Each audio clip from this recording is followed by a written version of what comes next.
Amém. Abra sua Bíblia, Provérbios 23, o verso 7, apenas a primeira parte do versículo. Provérbios, capítulo 23, o verso 7. Só vamos usar a primeira parte. Porque, como imagina em sua alma, assim ele é. Espírito Santo, o Senhor é bem-vindo. Espírito Santo, tome o teu lugar de honra nesse templo, nesse santuário. Tome o teu lugar de honra no coração de cada família, no coração de cada pessoa que através das redes sociais também tem oferecido a Deus nessa noite a sua adoração. Espírito Santo, nós estamos na tua presença, Senhor. É o Senhor que tem o dom dos milagres, é o Senhor que tem os dons de curar. Por isso, Espírito Santo, que nessa noite, pelo poderoso nome de Jesus, o Senhor venha abençoar a cada família de uma forma toda especial. Abençoa o culto ali da rede Manaim, as nossas crianças. Abençoa ali o culto dos adolescentes na rede Mais. E nos abençoe aqui, Senhor. É o que nós te pedimos no nome de Jesus. Porque, como imagina em sua alma, em seu coração, assim você é. Como você imagina na sua alma, como você se imagina no seu coração, você é. Pensamentos, imaginações, né? Pensamentos são imagens criadas na nossa mente. Elas são como fotografias que os nossos olhos ainda não estão vendo, mas é uma realidade poderosa dentro do nosso coração.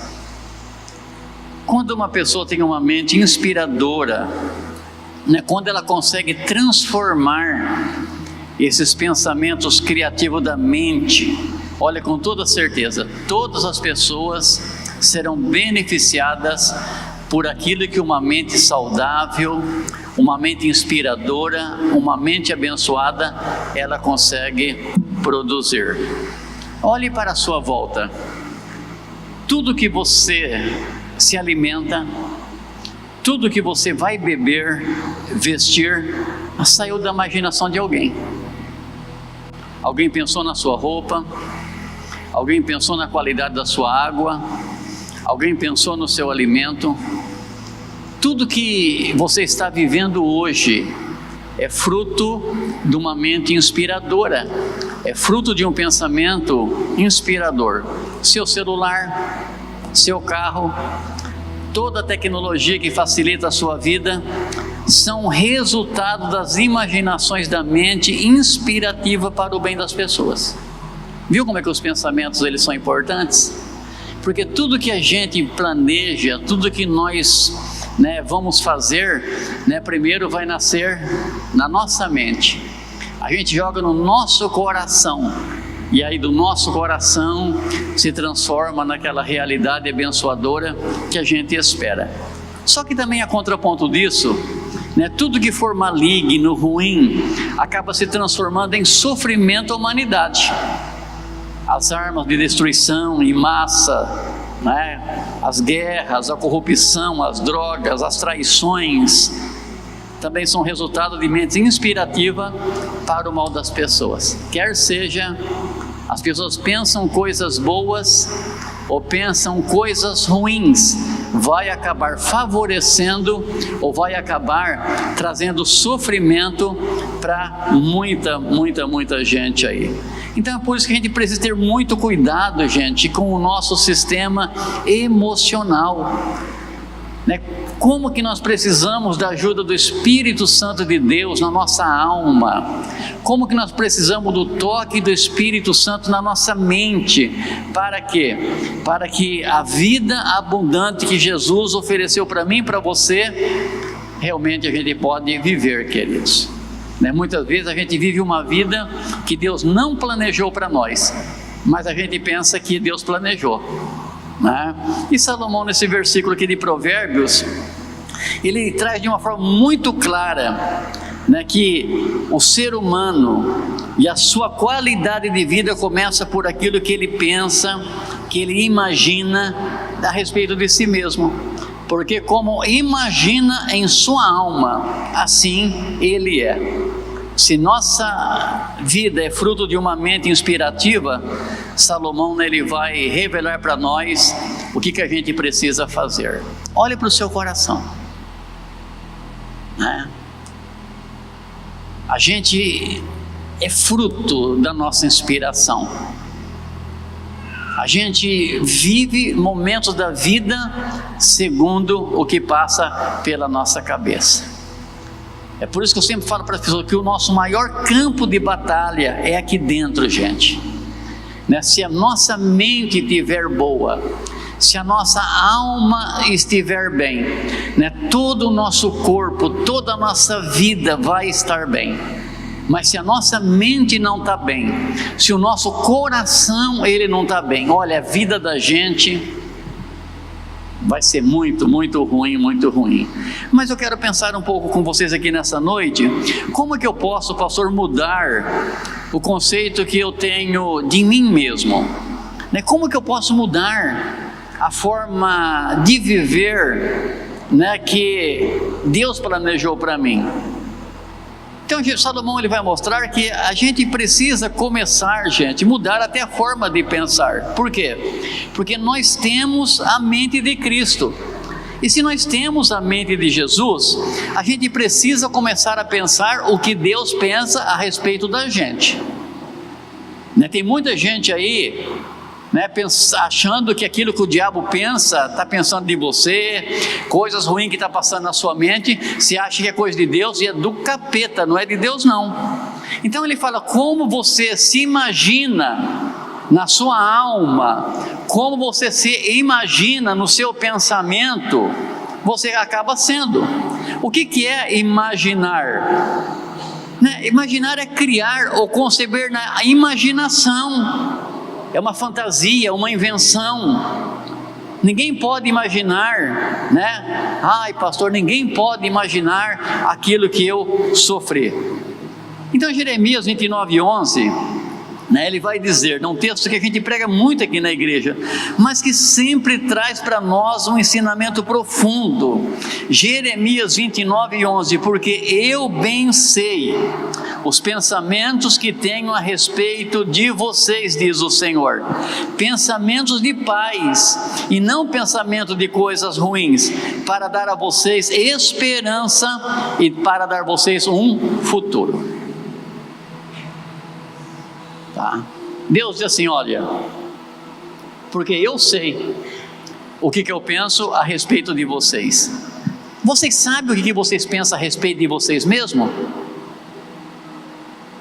Deus diz, porque os meus pensamentos a respeito de vocês são de coisas boas, não é de coisas ruins. Deus não pensa nada de ruim a nosso respeito. O único ser que pensa coisa ruim a nosso respeito é o ladrão que veio para matar, para roubar e para destruir. Deus não. E por que Deus pensa coisa boa a meu respeito? Por que Deus pensa coisa boa a seu respeito? Para que a gente tenha esperança e a gente tenha um futuro abençoado. Imagina como que esses pensamentos vai, estar relacionado com a nossa vida lá na frente. Por que Deus pensa coisas boas aqui hoje? Para que você tenha esperança hoje e para que você tenha um futuro como Deus tem planejado. Quem que está pensando coisa ruim aqui, gente? É o povo de Deus. Eles haviam pecado, havia caído na idolatria de uma forma vergonhosa. eles haviam falhado terrivelmente contra Deus, agora estão pagando um alto preço pela rebeldia, e eles estão lá com a cabeça cheia de minhoca, cheio de pensamento ruim, porque é assim, quando a gente faz besteira na vida, quando a gente comete alguma besteira, ao invés da gente cair, aos pés do Senhor rapidamente, pedir perdão para Deus, se levantar para mudar de vida, a gente fica dando ouvido ao inimigo, e ele fala: você não tem mais jeito, a vida para você não presta, não adianta você procurar Deus que não vai dar resultado.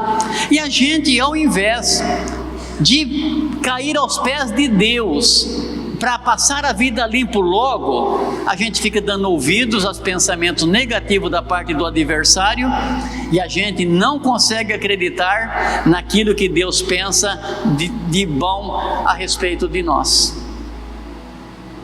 Gente, para de urubuzar a sua vida. Tem gente que não precisa nem de bruxaria para atrapalhar a vida dele, ele mesmo se amarra, ele mesmo, trava a vida dele, ele mesmo se aprisiona, na negatividade da sua própria cabeça.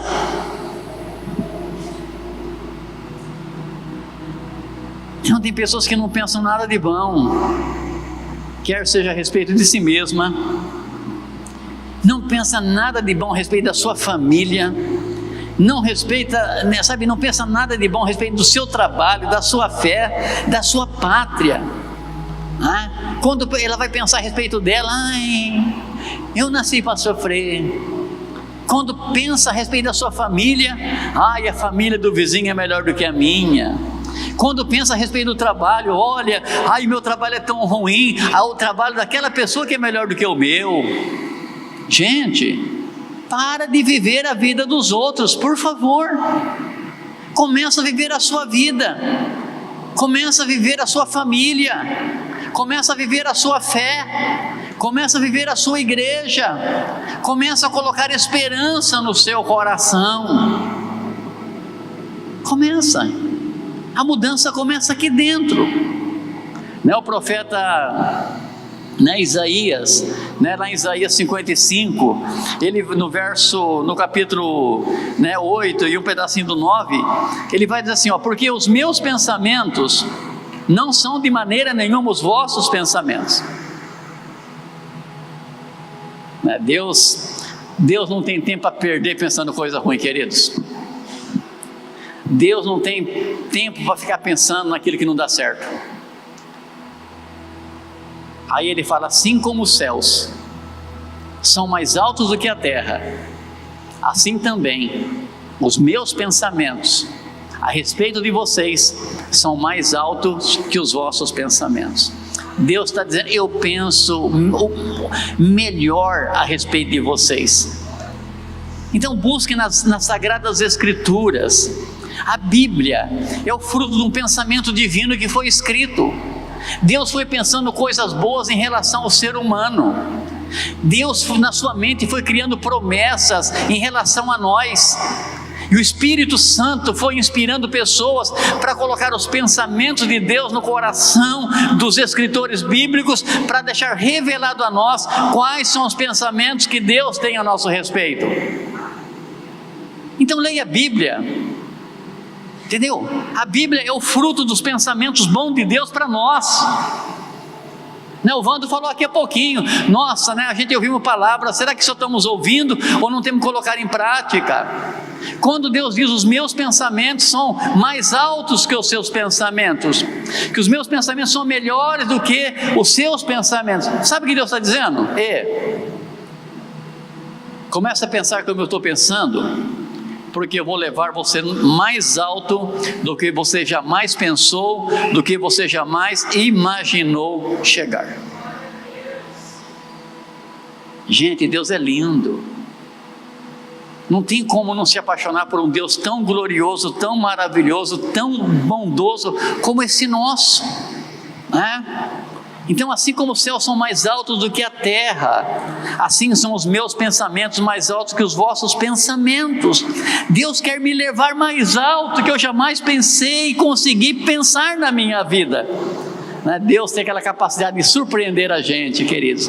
Quando você pensa que você sabe tudo de Deus, Deus traz uma linda revelação e você vê que você não sabia nada a respeito dele. Ah, mas pastor, e se eu quiser ficar só com pensamento negativo? O problema é seu. Olha o que Jó vai dizer lá em Jó 3,25: aquilo que eu mais temia me sobrevém, aquilo que eu receio me acontece. E se puder colocar para nós Jó 3,25: o que eu temia veio sobre mim, o que eu receava me aconteceu. Verso 26 de Jó 3,26: não tenho paz, nem tranquilidade, nem descanso, somente inquietação. Ai, meu Deus, nasci para sofrer. Ai, meu Deus, tudo dá errado para mim. Ai, que medo de ficar pobre. Ai, que medo de ficar doente. Ai, que medo disso, que medo daquilo. Jó diz: o que eu tinha mais medo aconteceu. Aquilo que eu mais temia veio sobre mim. Aquilo que eu pensava de ruim me aconteceu. E ele falou assim: eu não tenho paz, eu nem tenho tranquilidade, eu deito para dormir, não tenho descanso, somente inquietação no meu coração. Gente, você tem que escolher o que vocês querem. Vamos pensar que nem Deus pensa, gente. Vamos buscar nas Sagradas Escrituras, é a fonte da inspiração da mente de Deus ao nosso coração. Vamos ler a Bíblia. Quando o capeta fala que você não pode, vai na Bíblia, que a Bíblia vai dizer: tudo eu posso naquele que me fortalece. Quando o inimigo joga na sua mente que você está derrotado, destruído, sabe, vai lá na palavra de Deus, está escrito: em Cristo Jesus, eu sou mais do que vencedor. Se ele te acusa, te condena. Vai lá na Bíblia: nenhuma condenação, nenhuma acusação há para aqueles que estão em Cristo Jesus. Se ele quer te separar do amor de Deus, vai lá. Se ele fala: vai para a bebida, vai para as drogas, vai para o adultério, vai para a prostituição, vai lá para a Bíblia: nada pode me separar do amor de Deus que está em Cristo Jesus. Nada. Então, querido, a gente precisa voltar um pouquinho para os pensamentos de Deus. A gente precisa que o Espírito Santo inspire a nossa mente para buscar inspiração. Toda Escritura é divinamente inspirada. Toda Escritura procedeu de uma mente brilhante, maravilhosa, gloriosa, poderosa. E Ele quer que essa inspiração dEle caia na nossa mente, inspire a nossa mente, enche o nosso coração de esperança, para que a gente possa viver bem e viver com qualidade. Mas vamos continuar um pouquinho, né? Então, para que a gente mude o nosso conceito, né, de viver que nós temos de nós mesmos, vamos buscar a inspiração de Deus, pensamento de Deus. Mude também a sua forma de falar. Nossas palavras são sementes. O nosso coração é o terreno onde essa semente vai cair e onde ela vai frutificar. Gente, o diabo vem sem chamar. Começa a falar palavrão, xingamento para você ver. Aí ele vem acompanhado. A pessoa não precisa chamar o diabo para ele vir, não. E aí tem um monte de gente chamando, falando um monte de besteira. Agora ele não pensa apenas, esses pensamentos ruins caem na boca e ele joga para fora esse negócio. Mas o que a Bíblia diz?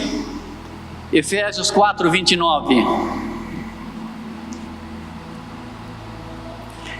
Efésios 4:29. Não saia da vossa boca nenhuma palavra torpe, mas só a palavra que for boa para promover a edificação, para que dê graça àqueles que as ouvem.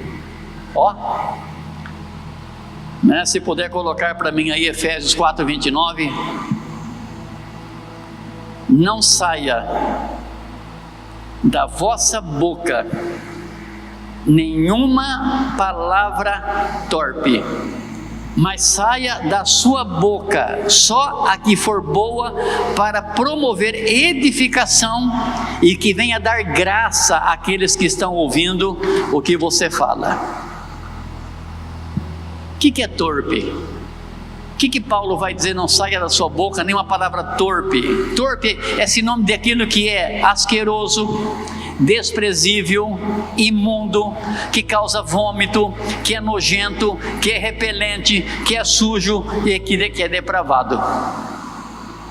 Fala, gente, não pode sair da sua boca nada que é sujo, nada que causa enjoo, náusea, nada que seja desprezível, asqueroso, sujo, repelente, depravado, porque essas coisas destroem quem está ouvindo. Essas coisas destroem seu casamento, essas coisas destroem a vida dos seus filhos, essas coisas destroem os projetos de Deus para o seu coração. Saia da sua boca palavras que dão crescimento, palavras que sejam agradáveis aos ouvidos daqueles que estão te ouvindo.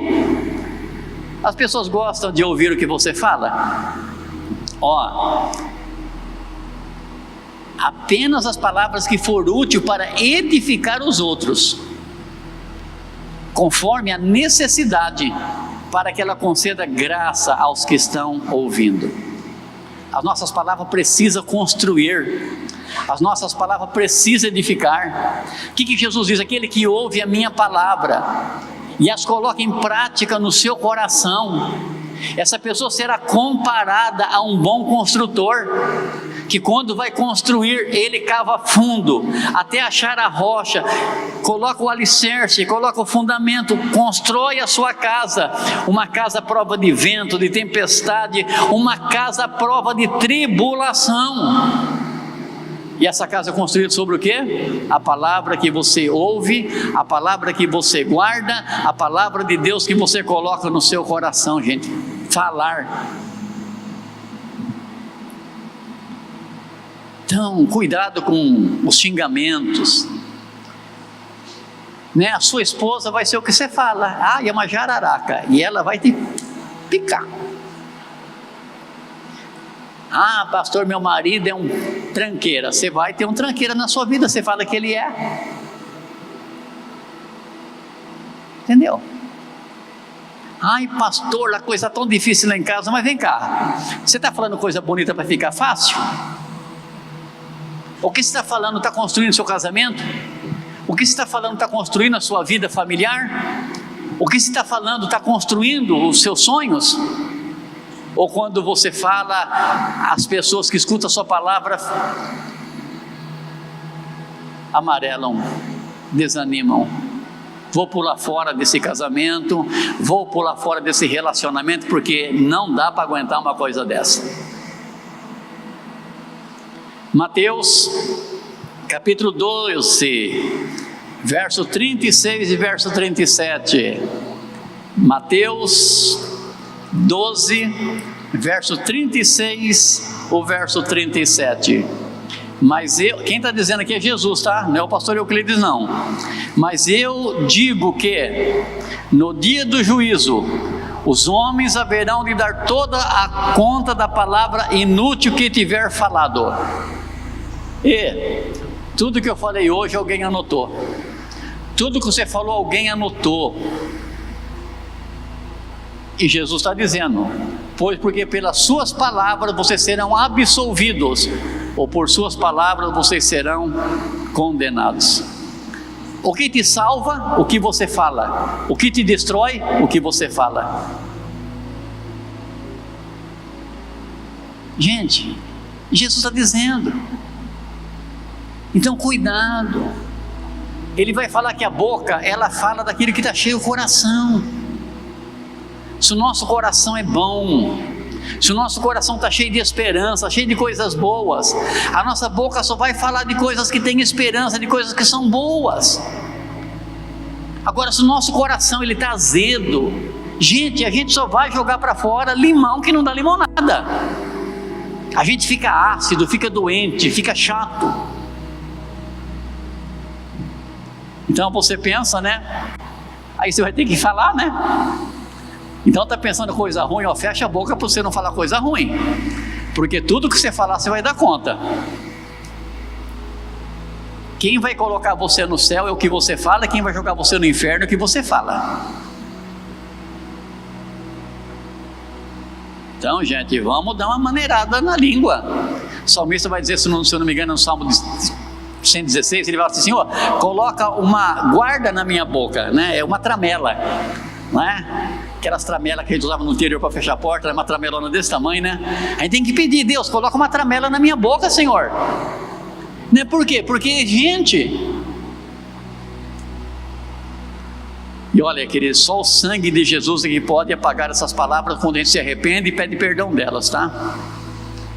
Então, falou uma besteira, cai aos pés do Senhor, dobra o seu joelho, pede o sangue dele na sua vida e fala assim, ó, cancela esse negócio. Ah, pastor, senhor, vamos deixar um pouco mais apertado esse negócio? Eclesiastes 10, capítulo 20. Se puder colocar... Eu acho que é Eclesiastes 10, 20, tá, irmão? Deixa eu estou pertinho aqui, né? Enquanto eles caçam lá, vamos ver se é Eclesiastes 10, 20 mesmo. Aí outro dia a gente fala mais sobre... 10, 20 mesmo. Eclesiastes 10, 20. Hoje a internet está lenta, tá, irmão? Não preocupa não, tá? Nem no teu pensamento, ó, no teu pensamento... amaldiçoes o rei, nem tampouco no teu quarto de dormir o rico. Por quê? Porque as aves dos céus poderiam levar a tua voz, e aqueles que têm asa dariam notícia das suas palavras. No teu quarto não amaldiçoe o rei, no teu pensamento não amaldiçoe o rei, no quarto não amaldiçoe o rico, porque uma ave do céu poderia levar as suas palavras, e seres alados, eu gosto dessa tradução, tá? E seres alados poderão divulgar aquilo que você vai falar. Quem que tem asas no mundo espiritual? Seres alados são seres que têm asas. Quem que tem asa no mundo espiritual? Anjo de Deus ou anjo do inimigo? Quando o pai pensa e fala, filho, Deus te abençoe, seres alados, anjo de Deus pega aquela palavra e sai dizendo, ó, é para abençoar aquele filho, é para abençoar aquele filho. Mas se no teu pensamento, se você pega na tua boca, você amaldiçoa, seres alados, vai pegar aquela palavra de maldição e vai trabalhar para acontecer aquilo que saiu da sua boca. Gente, é sério demais uma coisa dessa, gente. E a Bíblia está escrevendo para crente. Está dizendo, crente, quando você for dormir, no teu pensamento, não amaldiçoe o cara só porque ele é rico. Tá? Lá no seu quarto não fica pensando coisas bestas, não. E está falando que é a nível de pensamento, tá, irmãos? E aí quando você joga esse pensamento para a boca, para o coração para fora, tem alguém ali ansioso para pegar a sua palavra. E vai começar a dar notícia dela no mundo espiritual. Então vamos se policiar, gente, no que pensamos, vamos nos policiar naquilo que nós estamos falando. Provérbios 18, 7. Jesus vai falar que são as nossas palavras que nos justificam diante de Deus, ou são as nossas palavras que nos condenarão diante de Deus. Agora Provérbios 18, 7. Tá? A conversa do tolo é a sua desgraça, e os seus lábios são uma armadilha para a sua alma. Olha aqui, outra tradução vai dizer assim, a boca do tolo é a sua própria destruição, e os seus lábios um laço para a sua alma. Querido, a gente faz campanha, que a gente quer isso, quer aquilo. Eu acho que a gente tem que fazer campanha. Deus, eu preciso que o Senhor mude meus pensamentos. Deus, eu vou fazer uma campanha porque eu preciso que o Senhor mude a minha maneira de falar. Porque são essas coisas que nós pensamos e falamos que traz tanto sofrimento para a vida da gente ou quem está junto com a gente. ou vai abençoar a nossa casa, ou vai trazer, sabe, uma tragédia. Então a gente não pode agir imprudentemente. Mas para nós orarmos, né, vou encerrar, né? Eu coloquei no nosso tema, né? Pense, fale e veja, né? Então, se veja, né, como Deus te vê. Gente, você não é o coitadinho dos coitadinhos, não, entendeu? Ai, pastor, eu sou o bichinho de Jacó. Ai, pastor, eu sou a poeira do tapete dos pés de Deus. Isso era um conceito do Velho Testamento, porque a salvação era pelo cumprimento da lei, e pela lei ninguém conseguia cumprir nada. Mas a Bíblia diz: vocês são nação santa, povo eleito, povo adquirido, povo comprado, menina dos olhos de Deus, a noiva do Cordeiro. Vocês são o melhor de Deus nessa terra, queridos. Então para de falar que você não é nada. Para, né? Olha quando Deus fez o homem, que Deus fez lá em Gênesis 1:31, né? E viu Deus quando tinha feito tudo quanto tinha feito, e eis que era muito bom, e foi a tarde e a manhã do sexto dia. Era o sexto dia da criação. Ao chegar ao final do sexto dia, após Deus ter criado o homem à sua imagem, conforme a sua semelhança, Deus chega a uma conclusão: foi muito bom eu ter criado o ser humano, foi muito bom você ter nascido. Você não é resultado de uma noite má dormida do seu pai e da sua mãe. Para de pensar isso. Ai, nasci para sofrer. Vai sofrer mesmo, você só fala que nasceu para sofrer. Fala que você nasceu para ser feliz. Fala que você é o melhor de Deus. Fala que você é a noiva de Cristo. Fala que você é a menina dos olhos do Senhor. Fala que você é a pessoa abençoada por Deus. Não fica, sabe, falando o que o diabo quer que você fala, mas fale o que Deus quer que você fala. Então, gente, vamos nos ver como Deus está nos vendo. Se Deus fez o ser humano e Deus viu que é bom, gente, não é meia boca não, é bom. Tanto é que nos 8 bilhões e 500 milhões de habitantes no planeta Terra vivo hoje, não tem ninguém como você. Ninguém tem suas digitais, ninguém tem a íris dos seus olhos, ninguém pensa que nem você, ninguém sonha que nem você, ninguém fala que nem você. Em 8 bilhões e 500 milhões de pessoas vivendo hoje, você é único diante de Deus. Gente, pare. Vai trabalhar, vai ocupar essa mente, né? Meu pai falava lá no interior, na roça: mente vazia, oficina de Satanás. Aí fica o dia todo assim, só joguinho, fica o dia todo só, sabe, curtindo fake news, sabe, fica o dia todinho só ouvindo notícia ruim. Você é resultado do que você lê, você é resultado das informações que você absorve no seu coração.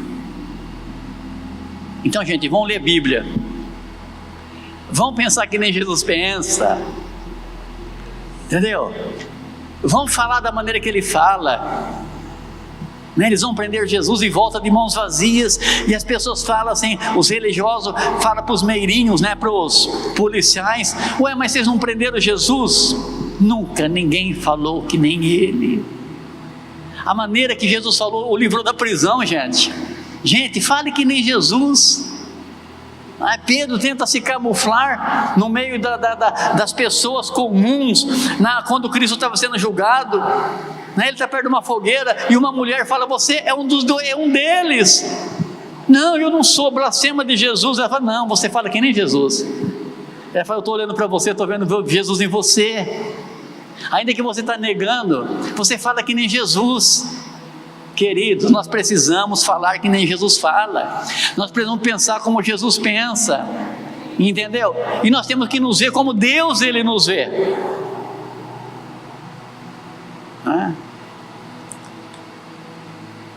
Como você se vê? Você consegue se ver através dos olhos de Deus? O pecado, né, ele nos ofuscou. Agora, né, nós nos vemos como uma imagem distorcida em um espelho. Paulo vai dizer isso em 1 Coríntios 13:12. Porque agora nós vemos por espelho em enigma, mas então veremos face a face. Agora eu me conheço só em parte, mas então conhecerei como também eu sou conhecido por Ele. Eu olho para o espelho, eu sou um borrão. Eu olho para o espelho, eu sou uma mancha daquilo que Deus criou. O pecado tirou, sabe, a beleza de Deus. O pecado, ele manchou. Eu olho para o espelho e eu vejo uma imagem ofuscada de mim mesmo. Só que um dia eu vou olhar para mim e vou me ver como Ele está me vendo hoje, apesar de em mim estar uma mancha ofuscada causada pelo pecado. Então Deus, Ele olha para mim e para você, Ele vê o sangue de Cristo na sua vida, e uma vez Ele vendo o sangue de Cristo na sua vida, Ele consegue ver você, né, da maneira que Ele criou para que você seja. Então, gente, pare de pensar besteira. Pare. Pense as coisas de Deus. Pegue inspiração da Bíblia. Pare de falar coisas que não constroem. Pare de falar coisas que destroem vida, família, casamento, relacionamentos. Para de se ver como o patinho feio da história do conto de fada, né? Porque tem gente que é assim. É bom a gente usar algumas ilustrações, né? Quem é o patinho feio? Era um cisne que nasceu num ninho de pata, e aí ele era maior, desengonçado, né? E todo mundo fazia piada do patinho, mas um dia ele cresceu, se transformou num cisne. Só que tem gente que tem assim do patinho feio, tudo para ele está errado, ninguém gosta dele, nada para ele dar certo. Ah, gente, para com isso. Ou você vai viver a vida que Deus planejou para você, ou você vai abortar o que Deus planejou para você e depois você vai querer culpar os outros. Então a gente precisa fazer uma campanha. Deus, eu preciso mudar a minha cabeção, né? Cabecinha não cabeção, né? Eu preciso, Deus, mudar. Ô língua solta, né? Coloca uma tramela aqui, Senhor, né? E eu preciso olhar no espelho, ainda que eu veja uma imagem ofuscada, manchada pelo pecado, que roubou a imagem e a glória de Deus, que tinha que resplandecer em mim. Eu preciso olhar e falar assim, eu preciso me ver como Deus está. Eu não sou o que eu estou no espelho, eu sou o que está no coração de Deus. Fique de pé, por favor.